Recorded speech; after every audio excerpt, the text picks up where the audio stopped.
Kitab Nabi Obadya. Penglihatan Obadya.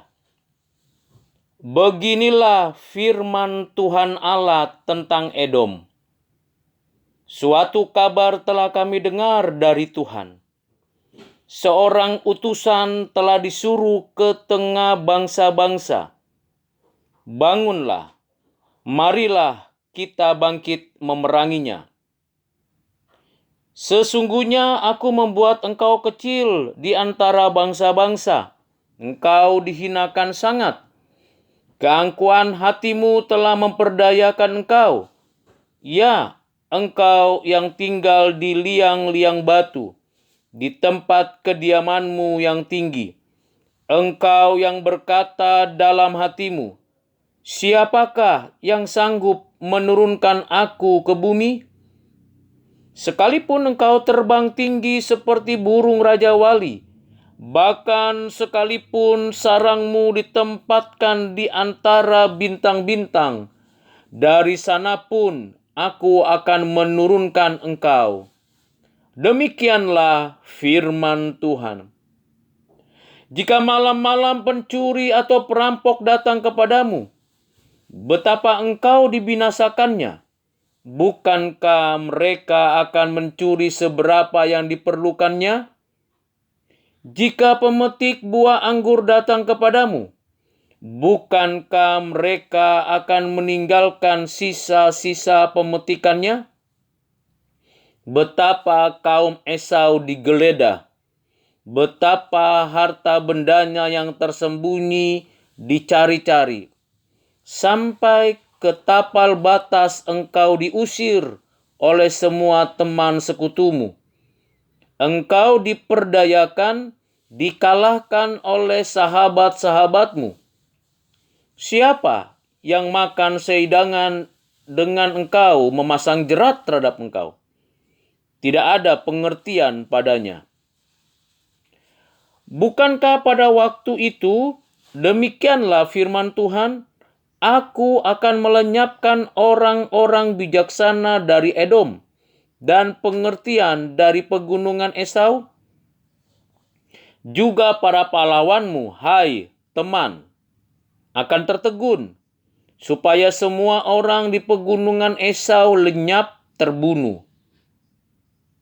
Karena kekerasan terhadap saudaramu Yakub, maka celah akan meliputi engkau, dan engkau akan dilenyapkan untuk selama-lamanya.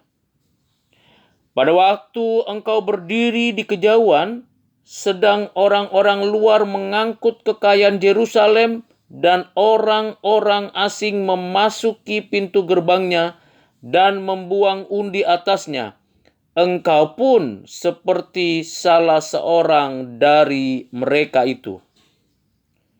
Janganlah memandang rendah saudaramu pada hari kemalangannya, dan janganlah bersuka cita atas keturunan Yehuda pada hari kebinasaannya, dan janganlah membual pada hari kesusahannya. Janganlah masuk ke pintu gerbang umatku pada hari sialnya. Bahkan janganlah memandang ringan malapetaka yang menimpanya pada hari sialnya. Dan janganlah merenggut kekayaannya pada hari sialnya. Janganlah berdiri di persimpangan untuk melenyapkan orang-orangnya yang luput, dan janganlah serahkan orang-orangnya yang terlepas pada hari kesusahan. Sebab telah dekat hari Tuhan menimpa segala bangsa. Seperti yang engkau lakukan, demikianlah akan dilakukan kepadamu. Perbuatanmu akan kembali menimpa kepalamu sendiri. Sesungguhnya, seperti kamu telah minum di atas gunungku yang kudus, segala bangsa pun akan minum dengan tidak henti-hentinya. Bahkan mereka akan minum dengan lahap, dan mereka akan menjadi seakan-akan mereka tidak pernah ada. Tetapi di Gunung Sion akan ada orang-orang yang terluput, dan gunung itu akan menjadi tempat kudus. dan kaum keturunan Yakub akan memiliki pula tanah miliknya. Kaum keturunan Yakub akan menjadi api, dan kaum keturunan Yusuf menjadi nyala api. Dan kaum keturunan Esau menjadi tunggul gandum. Mereka akan membakar dan memakan habis sekaliannya. Dan dari kaum keturunan Esau tidak ada seorang pun yang terlepas, sebab Tuhanlah yang berfirman demikian. Maka orang-orang tanah Negeb akan memiliki pegunungan Esau, dan orang-orang daerah bukit akan memiliki tanah orang Filistin. Mereka akan memiliki daerah Efraim dan daerah Samaria, dan suku Binyamin akan memiliki daerah Gilead.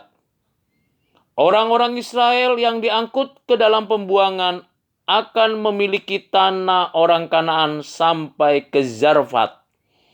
Dan orang-orang Yerusalem yang diangkut ke dalam pembuangan yang ada di Sefarat akan memiliki kota-kota di tanah Negeb.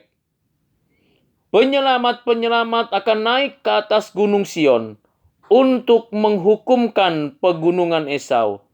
Maka Tuhanlah yang akan empunya kerajaan itu.